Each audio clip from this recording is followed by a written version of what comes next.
it's been more than 15 years we've been working together, right?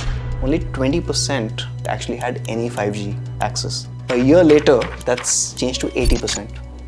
We start years before a chip gets on our roadmap. We enable the underlying technology, and these guys put that technology in the hand of people. If you asked me 3 years ago whether we'd be where we are today, probably the answer would have been very different. Let's talk about the other very fascinating thing, which is the buzzword AI. I have a different take on this. I don't treat AI as artificial intelligence. I probably term it as average intelligence. Right? I unfortunately know people who are so dependent on AI right now, they can't respond to an email without AI. The agents actually should be able to understand how Savi's lifestyle is. You could even know what my wife likes, Yeah. what doesn't like. Yeah. Gentlemen, I think it's time for the big announcement. I think everyone out there would be super excited about it. What I'm going to promise you right now is something you've been waiting for. This is a conversation that is absolutely epic. Now, I know almost everyone who hosts conversations, podcasts, talks, interviews will start off with something like that. Lekin ye wo wala cliche nahi hai. I am super excited. And when I introduce the two brands, two giant brands, and the two people, two giant people within the brands, you're going to know that this is going to be a conversation unlike any other. So I'm not going to waste too much of time. Aajkal, Instagram ka time hai, 30 seconds or less. So let's start off with the two people that have joined me out here. This is Savi Soin, President, Qualcomm India and SVP Qualcomm, and Anuj Sharma, CMO, Xiaomi. Now, gentlemen, thank you so much for joining me out here. Like I said, this is going to be an epic conversation because I love unprepared conversations. I love the fact that I have you here and I can ask you anything. No prior agenda. But the first part that I'm going to start off with is that the two of you are here representing two brands that have done incredible work with each other. Right? So we're going to talk about that. We're going to talk about the mobile market. Did 5G make the difference? Is AI a gimmick? A lot of topics to cover. But I want to start off first by finding out, and Anuj, I'd like you to start. This partnership. Yeah. Why is this such a significant partnership? How did it come about? How does it work right now, and what entails the future? I think from an iconic perspective, unknowingly, what we kicked off close to about 11 years ago has reshaped how we see... So it's been 11 years when the two of you have been partnering? In India. Okay. Globally, it's 15. Okay. So the first Xiaomi flagships itself started off with Qualcomm. Okay. In India, it was 2014. It was Mi 3, which was our first phone, and that was with a Snapdragon 800. So right from there, almost everything that, if you can see, has been industry defining from the house of Xiaomi actually has been a partnership with Qualcomm. Okay. And is there a reason why? I mean, I know some partnerships start off well, but you continue. But you started off great. Why do you continue? It's I think a common theme of solving the larger problems. Okay. Right? And I think that common vision has carried us forward. When we come onto the table, this is a larger problem to be solved, whether it was bringing in 4G or bringing in 5G a little later, which was recent. It was a common vision, a common problem. And obviously, when you work with that amount of trust in each other, then it's easier to find those solutions. Okay. Besides the fact that I always want to have conversations with you about Pickles, इस बार हम लोग ना Pickle को थोड़ा सा retire कर देते हैं, वो बाद में off camera करेंगे, right? Which, of course, if everyone's very surprised out there, he is a pickle connoisseur. He is a pickle professional, right? How many did you say? Do you know how many pickles he has at any time in a cupboard? I mean, there are collectors and then there is him. Take a guess, how many? I have no idea. I've already built it up so much, so this is a weird number bolo na. Like 43. Less than that. He's getting there. He's getting there. Okay, coming back to the topic at hand. So this is a partnership as he's defined it, but you play a completely different role in this partnership, which is you're actually coming up with the goods, the powerhouse that runs all these innovations that runs. How is this partnership? Why is it important to you? How do people perceive this partnership? And what is your personal contribution? Look, I think it's been, like Anuj said, it's been more than 15 years we've been working together, right? I still remember when we looked at the first, I was in corporate back in San Diego, and we're looking at, okay, there's this company, they're talking about innovation, and they're trying to bring tech to life, with a very revolutionary business model. So we were very excited, and I think the partnership has been going on really strong, especially in India. I think, look, we enable the underlying technology, and these guys put that technology in the hand of people, right? That actually make people's lives a little bit more easier, right? Whether you're actually talking on the phone, connecting on a network with better performance than any other phone that might be out there out there. So I think we're very excited that this partnership is not just around, getting a better product in the hands of consumer and then it's in the phone. And we've been doing that across 5G. We've been doing that now, making tech affordable in the hands of people as well, right? So we launched our 4S Gen 2 last year, and we're very excited about sort of where we're going with the partnership. Okay, excellent. This is a quick, I know most quick fires happen at the end of talks, and there's always a basket to give away. So I don't have a basket, so I'm going to keep throwing quick fires in Pickles. between. वो आप करोगे. That always has to come from you. So I'm going to keep throwing quick fires in as we touch on a topic, right? So the first one is that in a recent study, it was said that one of the biggest buying criteria is the processor of a phone, which wasn't the way people bought phones a few years back, right? How important? It continues to be in the top 3 for all segments. So when I look at all segments in terms of all price segments, going from sub $100 all the way to super flagships and super expensive devices. So it doesn't leave the consumer's mind space.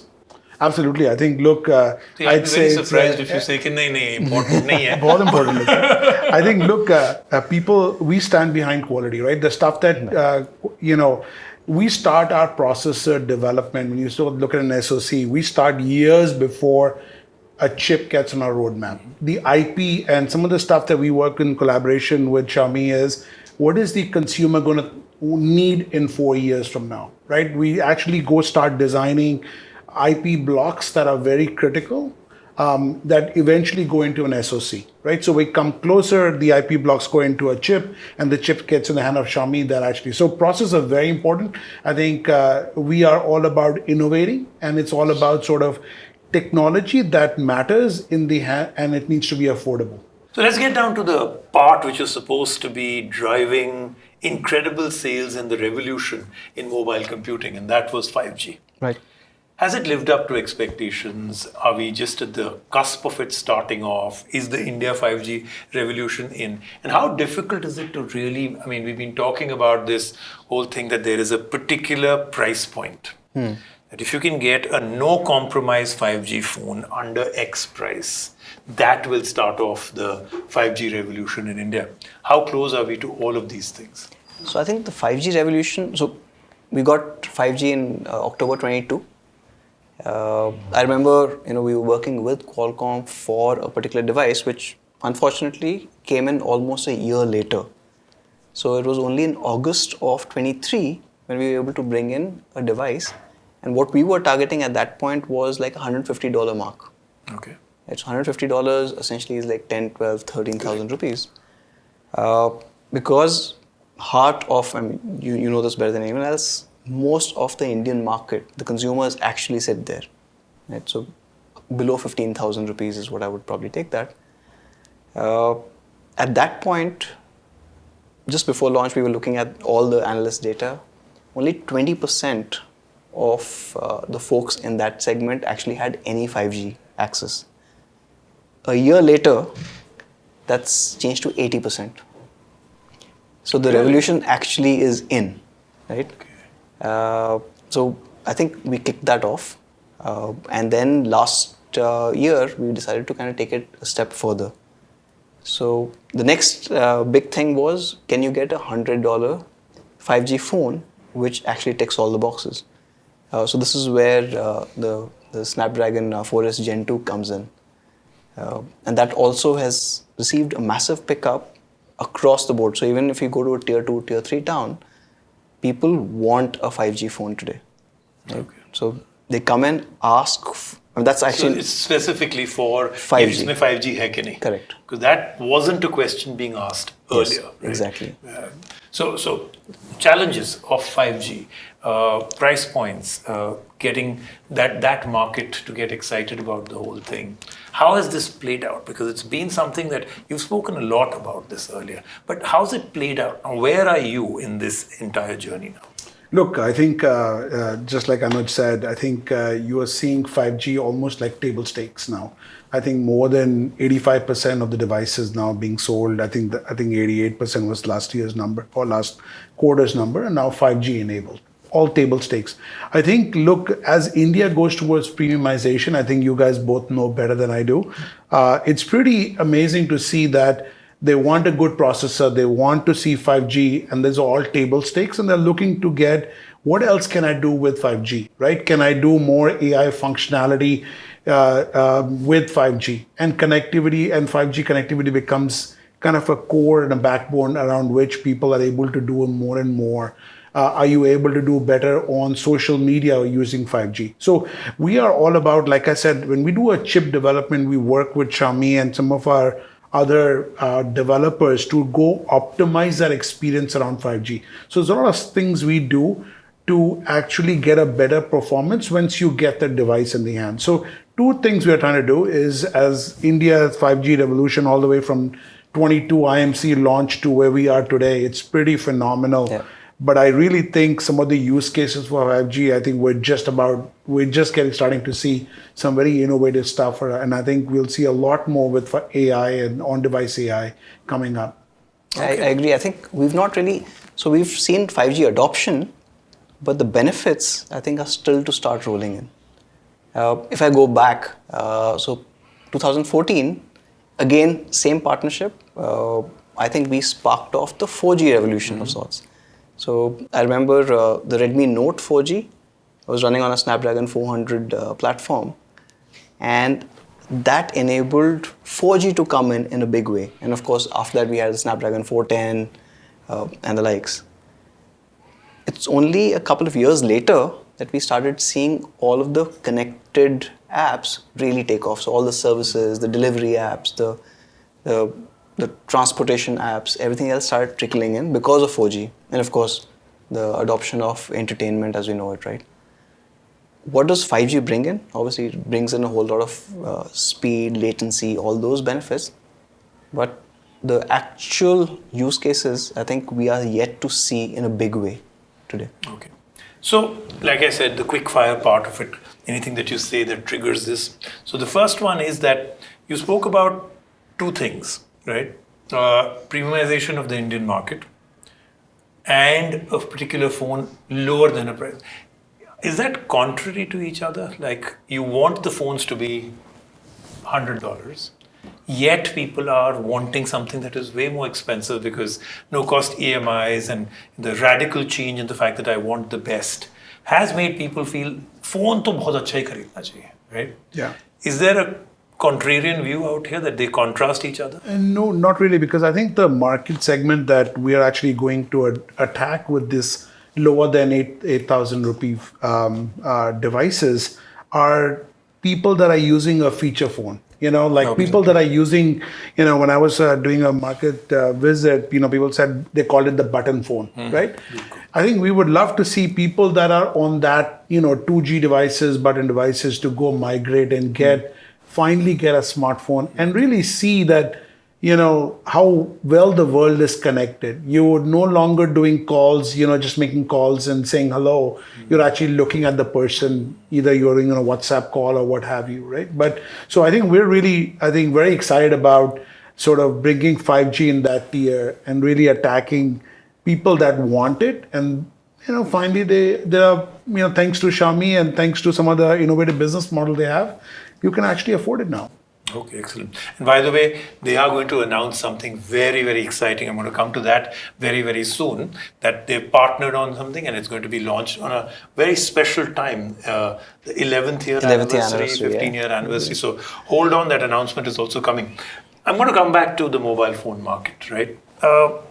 Challenging market now. One, everybody says all phones look almost the same, yet the demand for what consumers are now asking for. They want it thinner, they want the battery life to be incredible, they want it faster, they want that it should not heat up, they want the screen to be fantastic. They basically want that, I don't want to compromise on anything, deliver. Only if you deliver all of this, am I a buyer, right?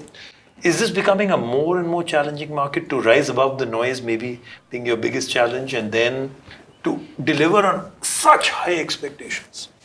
It's always been tough, right? I mean, when Xiaomi came in 2014, they were already close to about 100 brands out there, or maybe more than that. White label brands. I mean, a lot of those brands have obviously disappeared over time. So it's always been an uphill battle for us. I think we believe in our business model. We believe in what we are trying to do and get that value for the consumer. As long as we stay on our path, I think it's fine. It's not that challenging.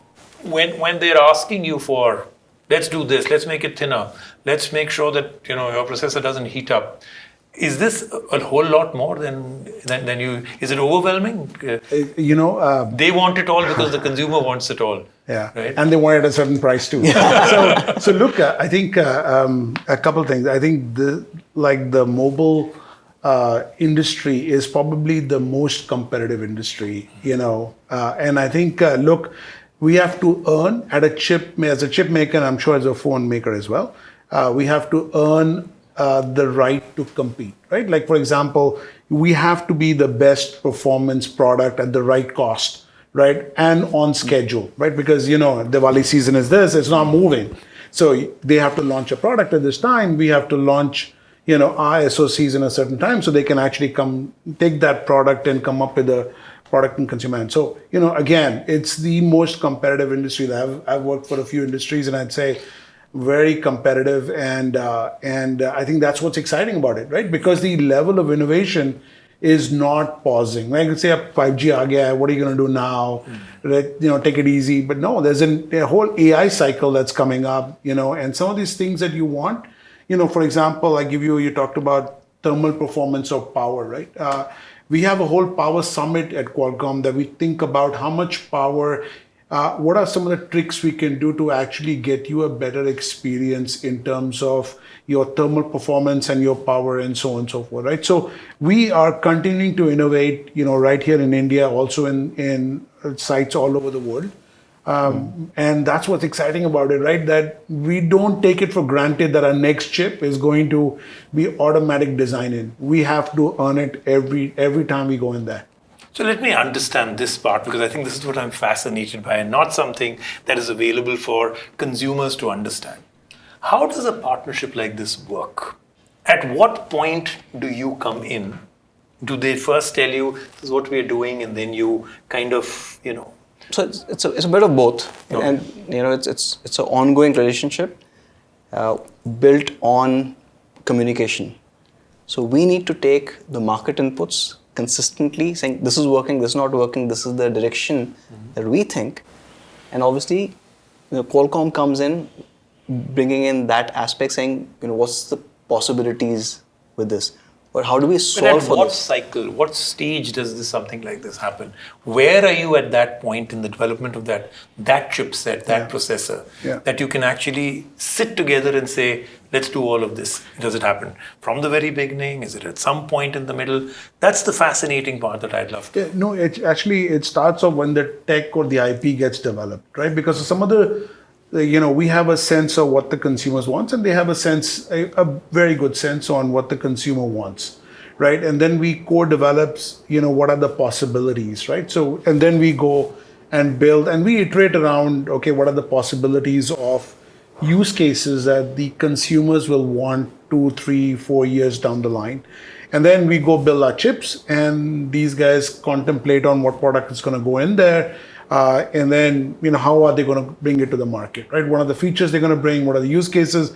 What developer community they need to bring in? All of that stuff. So it kind of is a journey, but it's a journey built around, like Anuj said, around trust, right? Where we trust each other that Qualcomm will innovate and out-innovate, and we'll be the best in innovating. And we know that once we provide the technology in their hands, they are going to be one of the best in terms of bringing that to a consumer, in the consumer's hand, right? So a lot of partnership goes back and forth, right? I give you an example, right? How does a Xiaomi phone interact with a Mahindra vehicle, right? So again, we're in the vehicles now, right? So we do think about how we are going to bring these use cases. We're in the watch, we're in two-wheeler. So we bring some of these insights to them, they bring some of these insights to us, and then we co-develop and co-innovate and sort of build this into the hand of the consumer. Okay, excellent. Very fascinating.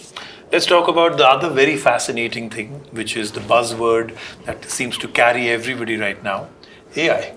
Okay, so I'm going to just throw out the brutal question: AI more gimmicky than really because while every single phone seems to have AI, and consumers are using a lot of it, eventually it seems like every phone will have very similar AI, very difficult to distinguish, right? So if it's not special to you, then how is it a differentiator for you? I have a different take on this, and this is probably more of a personal take.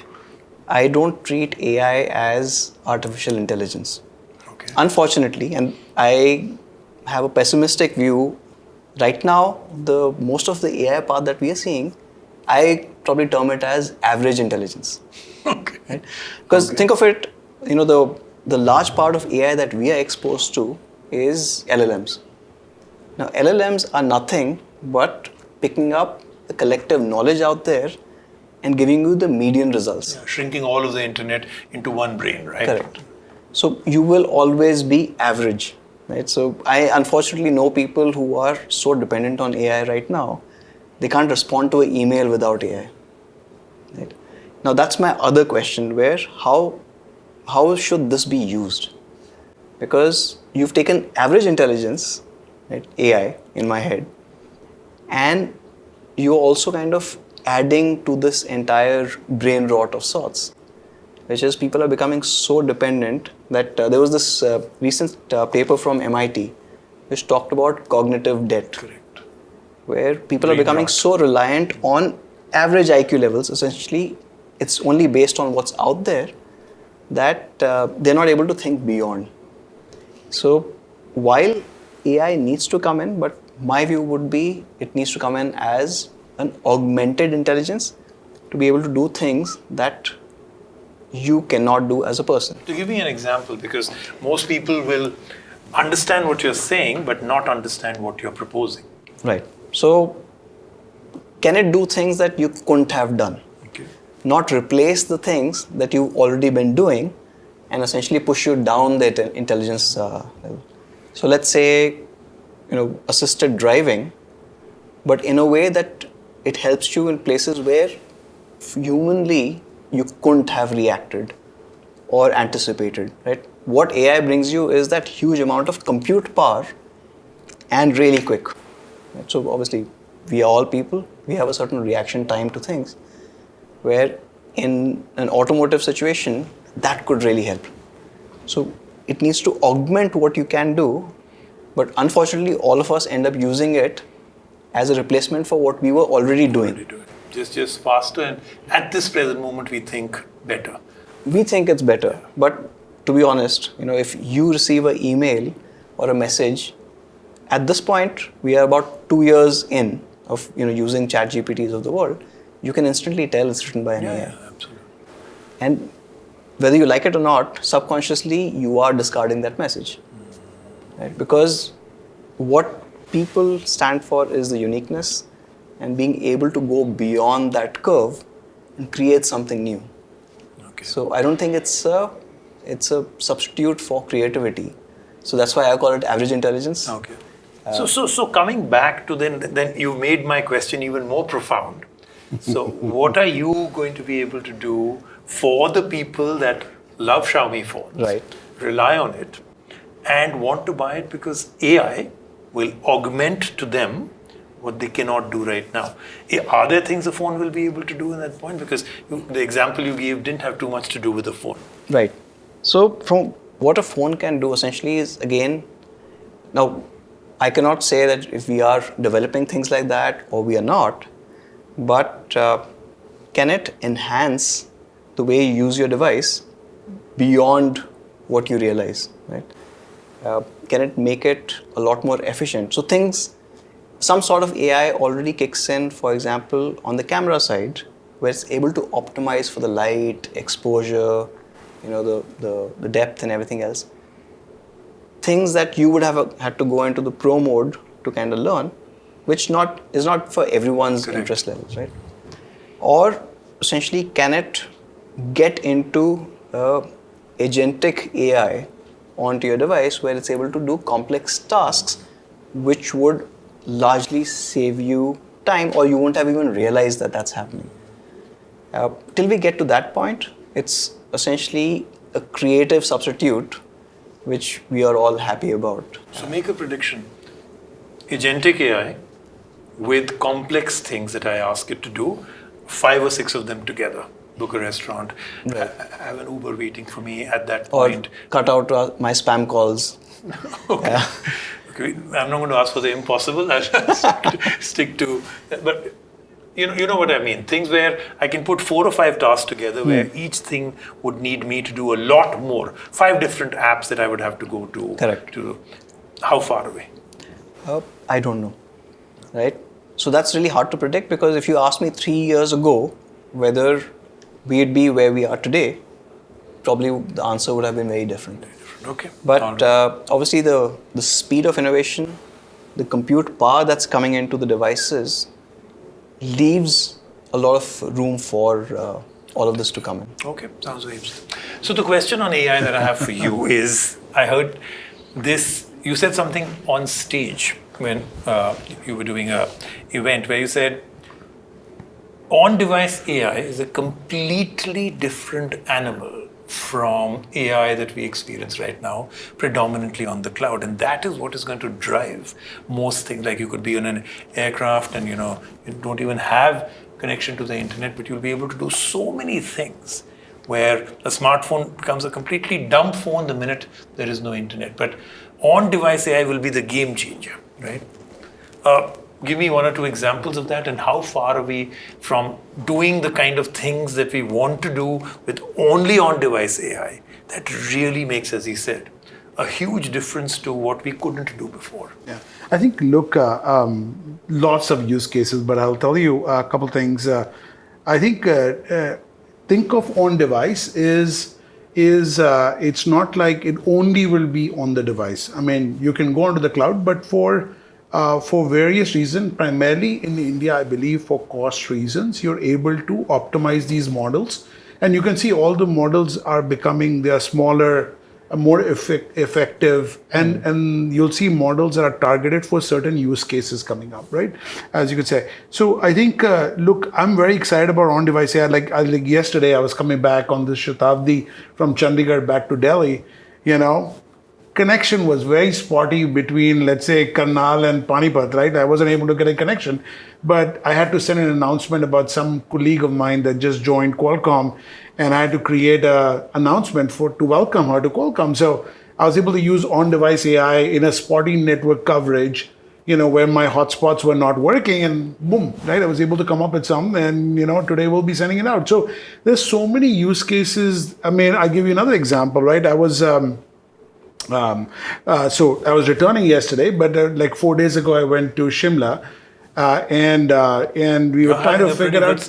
Good summer, huh? What's it? That's amazing. Yeah, by the way, right? he's traveling all over. Yeah. No, so I just heard him say he's just come back from the US, Yeah. and he's been to Chandigarh, then to Shimla. Yeah. This So is wonderful. I'll tell you, like how I used AI on this one, right? Like I was trying to figure out. I heard that the weather is going to be a little bit, tricky. It's going to be raining. So I was like, hey, plan my 3 days in Shimla, and here's what I like to do. Here's what I want to do. And, as the train journey, my dad was in the railway, so I loved going on a rail, just anywhere I would go, I would take the railways, right? So going up, coverage not there. It was able to plan most of my itinerary about taking into account the weather, what, I put in the prompts that I like to do, right? I say, hey, don't take me to Wildflower Hill because the weather, I won't be able to see the wildflowers, so there's no point going. What time should I leave, so that I'm able to get there, in reasonable time. So I think we're just seeing a cusp of what we are able to do. I'll give you another one, funny example, but it's not on device. example, right? I was experimenting with achars. We started the concept achar. I was able to put in, I said, okay, this is what I like. I don't like it. I like a green chili pickle, but this is what I want. Blah blah blah. Give me a recipe for it. You'll be amazed what you're able to do with some of the stuff that how many YouTube videos do you want to watch before you come? But I like this element of this, but I don't like this element. I like this, and I think we are at the cusp of something very unique where you're able to take a lot of different inputs, and like Anuj said, we can just complement and make our lives this much easier. I'll give you another example of Ondevice AI. Usually our headquarters Qualcomm headquarters are on the West Coast, right? Which is just completely opposite of the Indian time zone, right? Pacific time zone is. But I love summarization, right? Of meetings. And usually before this, I'll tell you what happened. I'm sure it happened to you. Like you would skip a meeting, and then the next day somebody will call you and say, how did the meeting go? It's fine. We made this decision. But you kind of miss the nuance of a meeting, right? Like, hey, who said what? How did this lead to this decision, right? And, you're trying to figure all of that out. And if it's 3 a.m, you're really either not there, or if you're there, you're half asleep, right? So I look at this as in the ability to communicate is unbelievable. I'll give you another example, which is, there's so many different dialects. I'm very excited about some of the LLMs that are in India that are coming up. You're able to make this world an amazing place where you can, speak your own dialects, you can speak your own language, and we honor that diversity in India. And at the same time, I can speak my own, and we can actually have a conversation with on-device, real-time translation. I think the world is going to become such a phenomenal place with on-device AI. I think we're just really just getting started. So I think this could be a great example of what Savi was saying is traveling to Shimla for that matter. Now, the agents actually should be able to understand how Savi's lifestyle is.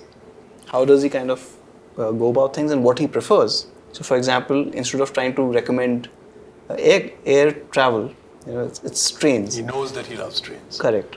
And then based on that, remove the work that you would not want to do, right? So for example, if it's booking tickets, if it's looking for cabs, all of that stuff, so that could be sorted out. You could even know what my wife likes, what doesn't like. Yeah. So remove that element of it. Unfortunately, if it's trains that she doesn't like, then that's a bit of a spot for the that's AI. Right, that's right.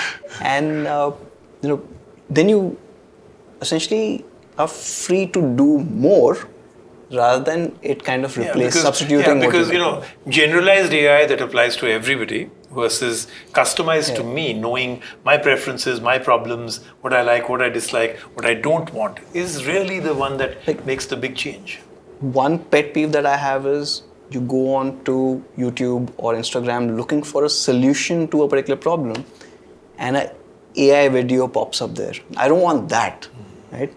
I want it to solve problems that I don't want to approach, but I don't want it replacing creativity. Correct. I think that's where the gap is. Human creativity, absolutely. Gentlemen, I think it's time for the big announcement. I'm very excited about this whole thing, and I know something very, very big is coming up from the two of you. Right. So I know you're not going to tell all, but tell what you can, because I think everyone out there would be super, super, super excited about this. Sure. So, we've just completed 15 years. In fact, if Xiaomi was a person, we'd just have given our 10 standard boards, hopefully flying with flying colors. So it's obviously a big enough play for us. We will be completing about 11 years in a month or so in India. But the larger part stays. We are still looking at problem solving. So a couple of topics that we touched upon today, right? So are you bringing in the right power into a segment that needs it? We also spoke about a particular series that kicked off the 5G revolution. So we are trying to bring all of that in and get in a new device. Obviously, it will be Qualcomm-powered. We are really excited about it because it solves, I think, the top 3 problems that consumers have right now, which is performance, which is power, which is connectivity. Okay. So we are quite excited. We are still working. We are field testing it as we speak, but I think it should be phenomenal. Okay. Adding to that announcement. I think what I'd say is as he gets ready for the board exam, right? Powered by Qualcomm, whether he takes medicine or he takes engineering or he takes arts, I think he's going to be very successful. So we look forward to a very productive and a good partnership, and look forward to the announcement. Okay, this sounds absolutely fantastic. Okay, now I also understand that the two of you are great partners and almost always agree with each other, except for one part, which may be things other than smartphones, which is the tablets and the laptops and mobile computing, right? So, in terms of that partnership, where are you? Is there a partnership? Which category excites you? Which one doesn't excite you at all? For me personally, I've been looking forward to this time, and I think the last couple of years it's finally arrived, is true mobility in computing. I call it the future of computing. And I think taking computing on a tablet and go anywhere with it is the way to go. Laptops are boring. Okay. Tablets are the cool thing. And you can do everything and more on a tablet than, at least for me, on a laptop. So. Okay. You're not nodding in agreement. For sure. I agree with most everything. I think, look, we're very excited about the tablet market in India. I think there's a lot of features that people want from the phone. Whether it's power, it's performance, right? Whether it's GPU performance when you're doing gaming, so on and so forth. So we're very excited that there's a lot of leverage and a lot of innovation that we have in the phone, so we can bring into the tablet, into the hands of Xiaomi and others that can actually build products meant for the tablet or the mobile compute market, right? So we're very excited. I think. But one of your big news for this year has been your success in the laptop market, yes. Right? So I think look for productivity and some of the stuff. Like I prefer if you're doing an Excel or you're doing a PowerPoint, right? I am call me old-fashioned a little bit. I prefer to put it on my lap and be able to go work on it, right? I think there are certain use cases where I love a tablet, for example, now thanks to Xiaomi and note-taking, or if you're watching a video, or there are certain things certain times I don't carry my laptop, I carry a tablet, but there are certain times when I, need to do the announcement in a Shatabdi. I need my laptop to be able to do that. So it really depends on, if it's productivity stuff I got to do. I personally prefer a laptop, especially Snapdragon enabled. I think we'll try and change it in the months to come. But yeah. All right. Thank you so much for doing this. I think this is like I said, a fascinating conversation. It's what I was anticipating. It's been more than that. So I look forward to what happens in a few days from now, where this incredible announcement, this fantastic partnership, fructifies into the product that we'll actually see. So we look forward to that. And I think all of you should be looking forward to it. It is going to be epic. Like I said right in the beginning, it is something dramatically different, and stay tuned for it. Remember, you heard it here first. Xiaomi